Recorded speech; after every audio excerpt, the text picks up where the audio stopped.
নমস্কাৰ, মই বৰ্তমান উপস্থিত আছোঁ ডিমা হাছাওৰ উমৰাংচুত আৰু এই স্থানতে এখন আটকধুনীয়া ক্ৰিকেট ষ্টেডিয়াম উদ্বোধন হ'বলৈ গৈ আছে বা মুকলি হ'বলৈ গৈ আছে আৰু এই ক্ৰিকেট ষ্টেডিয়ামখন মুকলি কৰিব অসমৰ মাননীয় মুখ্যমন্ত্ৰী ডক্টৰ হিমন্ত বিশ্ব শৰ্মাই।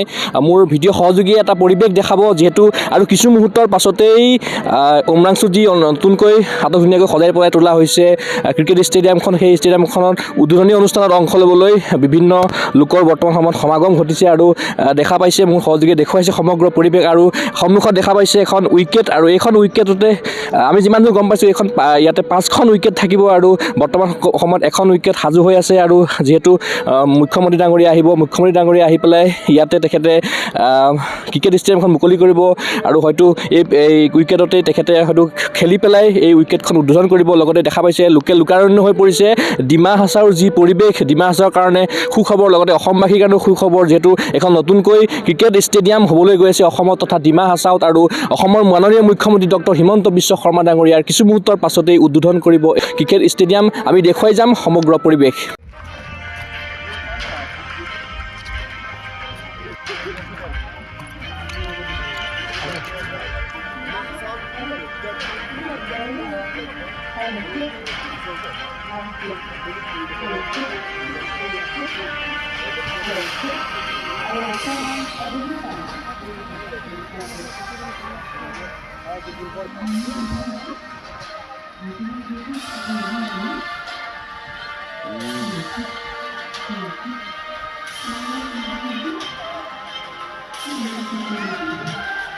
আৰু কিছু মুহূৰ্তৰ পাছতেই উমৰাংচুত মুকলি হ'বলৈ গৈ আছে এখনি আটকধুনীয়া ক্ৰিকেট ষ্টেডিয়াম, যিখন ক্ৰিকেট ষ্টেডিয়াম অসমৰ মুখ্যমন্ত্ৰী ডক্টৰ হিমন্ত বিশ্ব শৰ্মা ডাঙৰীয়াই কিছু মুহূৰ্তৰ পাছতে উদ্বোধন কৰিব। মোৰ সহযোগী এটা পৰিৱেশ দেখাবৰ কাৰণে অনুৰোধ জনাম। প্ৰকৃতিৰ ভূৰ স্বৰ্গৰ মাজত আচলতে এইখন ক্ৰিকেট ষ্টেডিয়াম মুকলি কৰা হ'ব, যিহেতু আৰু কিছু মুহূৰ্তৰ পাছতেই মাননীয় মুখ্যমন্ত্ৰী ডক্টৰ হিমন্ত বিশ্ব শৰ্মা ডাঙৰীয়াই উদ্বোধন কৰিব। আমি দেখুৱাই আছোঁ সমগ্ৰ পৰিৱেশ, খুব সুন্দৰ পৰিৱেশৰ মাজত এখন ক্ৰিকেট ষ্টেডিয়াম, আটকধুনীয়া ক্ৰিকেট ষ্টেডিয়াম ডিমা হাছাওবাসীৰ বাবে উপহাৰ দিব অসমৰ মুখ্যমন্ত্ৰী ডক্টৰ হিমন্ত বিশ্ব শৰ্মা ডাঙৰীয়াই আৰু লোকাৰণ্য হৈ পৰিছে। আমি সমগ্ৰ পৰিৱেশ আপোনালোকক দেখুৱাই আছোঁ আৰু লাহে লাহে মানুহসকলো আহি আছে, ডিমা হাছাওবাসীও আহি আছে। আমি তেখেতসকলৰো মন্তব্য ল'বৰ কাৰণে কিছু চেষ্টা কৰিম। अच्छा देखा नहीं इधर में सीएम सर भी आएगा, सीएम सर भी आ गया। अच्छा लगा, बहुत अच्छा लगा। थैंक यू की कब अभी जैसे भी सीएम सर आएंगे तो थोड़ा देखने के लिए भी अच्छा होगा। जैसे गोलफील्ड बनाया गया है उसको बाद में, तो अभी मैं फर्स्ट बार ही आ रहा हूँ, देखने में बहुत सुंदर लग रहा है। अभी सर आने से तो कृपया हम लोग का बस्ती में आया, गाँव में आया बोल के इतने बोलना चाहता हूँ। নিশ্চয়কৈ আমি দেখুৱাই আছোঁ সমগ্ৰ পৰিৱেশ, যিহেতু ডিমা হাছাওৰ পৰা বিভিন্ন লোকে লোকাৰণ্য হৈ পৰিছে বৰ্তমান সময়ত এই উমৰাংচুৰ যিখন ক্ৰিকেট ষ্টেডিয়াম। আমি সমগ্ৰ পৰিৱেশ দেখাইছোঁ, যিহেতু উমৰাংচুত এখন ধুনীয়া ক্ৰিকেট ষ্টেডিয়াম উদ্বোধন হ'বলৈ গৈ আছে আৰু 5টা উইকেটৰ এখন ক্ৰিকেট ষ্টেডিয়াম। গতিকে আপুনি সেই উইকেটৰ সৈতে জড়িত হৈ আছে, গতিকে কওকচোন এই উইকেটখনৰ বিষয়ে। উইকেট আমি ৰেডি কৰিছোঁ, এটা উইকেট আমি ৰেডি কৰিছোঁ আজি মেচৰ কাৰণে। CM ছাৰ যে খেলিব। টোটেল কেইটা উইকেট হ'ব ইয়াতে? টোটেল উইকেট 5টা আছে ইয়াত। 5টা। কিমান দিন পৰা কৰি আছে ইয়াতে কাম? এইটো মোৰ হৈ গ'ল ইয়াত 3 বছৰ হৈ গ'ল। 3 বছৰ। কেনেকুৱা দেখা পাইছে গোটেই? ৱেডাৰো ভাল আছে, ইয়াত কণ্ডিশ্যন ঠিকে আছে চব। আৰু ইয়াতে গ্ৰাউণ্ড ষ্টাফ কিমান আছে? গ্ৰাউণ্ড ষ্টাফ এতিয়া 10টা আছে। 10টা আছে, চোৱা চিতা আপুনিয়ে কৰিছে গোটেই? ক্ৰিকেটাৰ মই। ডিমা হাছাওত যে এটা ধুনীয়া এখন ক্ৰিকেট ষ্টেডিয়াম হৈ আছে, যিটো এটা অভাৱ আছিলে, বহুত ধুনীয়া জেগা আছে এইটো। লোকেশ্যনটো বহুত ভাল দিছে ইয়াত খেলি মানুহ ভালো পাব। এখন মেইনটেনেঞ্চ এছিয়া কৰিব।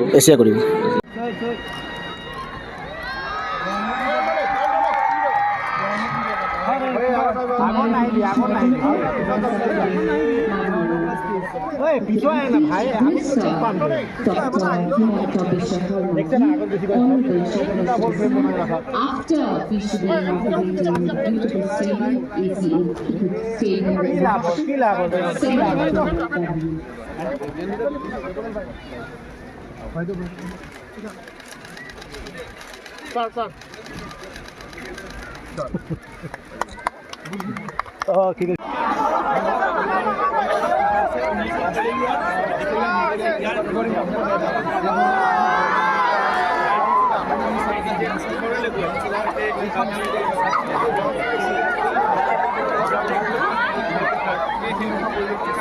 ইয়াতে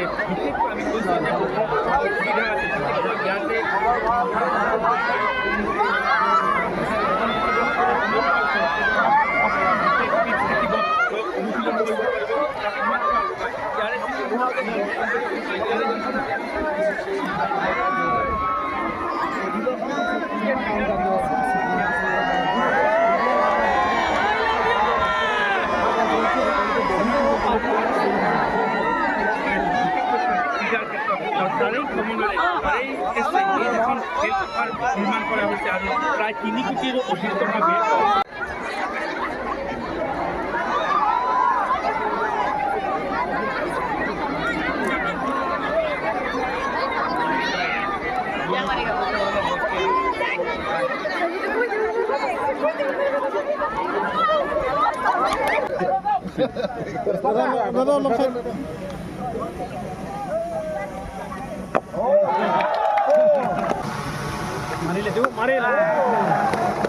লাগিছে নে না ইমান ধুনীয়া ষ্টেডিয়াম দেখি ভাল লাগিছে এতিয়া মোক দেবুলাল गार्लूसाई কৈ আছে যে यहाँ में क्रिकेट स्टेडियम होगा और सामने फुटबॉल का स्टेडियम भी होगा तो दोनों क्रिकेट और फुटबॉल दोनों स्टेडियम उमरांशु को मिलने जा रहा है अच्छा होगा कि नहीं होगा बच्चा लोग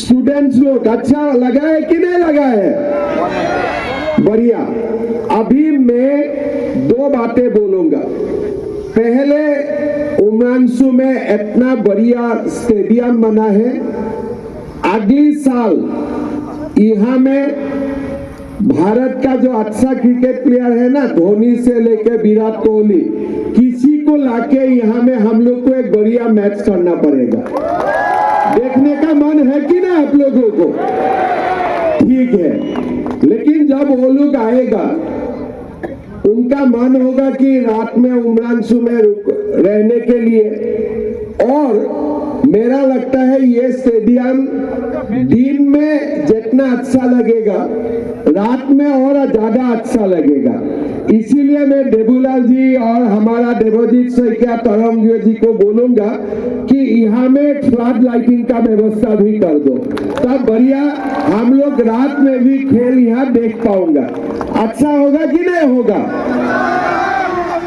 अभी जब मैं यहाँ से आ रहे थे तो हमारे एक दोस्त ने मुझको बताया कि मामा एक सिंथेटिक ट्रैक भी चाहिए हमारा यहाँ में तो ये स्टेडियम में तो सिंथेटिक ट्रैक नहीं होगा लेकिन फुटबॉल का स्टेडियम में आपने बोला था ना बढ़िया तुम खड़ा हो जाओ बेटा बढ़िया ये बच्चा ने मुझे बोला कि हमको एक सिंथेटिक ट्रैक भी चाहिए मैं देबूलाल गार्लूसा जी को बोलूंगा कि सिंथेटिक ट्रैक का पैसा मैं दे दूंगा फुटबॉल स्टेडियम में आप सिंथेटिक ट्रैक भी लगा दीजिए अच्छा होगा ना अभी आप लोगों को ये मालूम होना चाहिए आज ये जो स्टेडियम बना है ये सरकार ने नहीं बनाया है हमारे असम क्रिकेट एसोसिएशन ने बनाया है और आप लोगों के लिए असम क्रिकेट एसोसिएशन 11 करोड़ रुपया से ये पूरा स्टेडियम बनाया है असम क्रिकेट एसोसिएशन के लिए एक बहुत बड़ा क्लब होना चाहिए सब लोगों को क्लब देना चाहिए और आगे भी यहाँ में ये जो स्टेडियम बना है इसमें रणजी ट्रॉफी भी हो सकता है और अच्छा खेला भी यहाँ में हो सकता है और मैं आपको वादा करता हूँ अगली साल यहाँ में इंडिया का टॉप क्रिकेट प्लेयर को लाके हम लोग यहाँ में मैच खेलूंगा ठीक है ফিজিকেল এডুকেশ্যন বিষয়ত ডিগ্ৰী পাঠ্যক্ৰমৰ কাৰণে অসম তথা উত্তৰ পূৰ্বাঞ্চলৰ প্ৰথমখন শিক্ষানুষ্ঠান অভিৰুচি ইনষ্টিটিউট অৱ ফিজিকেল এডুকেশ্যন 2 বছৰীয়া ফিজিকেল এডুকেশ্যনৰ BPEd পাঠ্যক্ৰম আৰু 4 বছৰীয়া BPES পাঠ্যক্ৰমৰ বাবে নামভৰ্তি চলি আছে বিতংকৈ জানিবৰ বাবে আজি যোগাযোগ কৰক যোগাযোগৰ নম্বৰসমূহ হৈছে 9435100098 7002233540 8876521098 website www.aipguwahati.in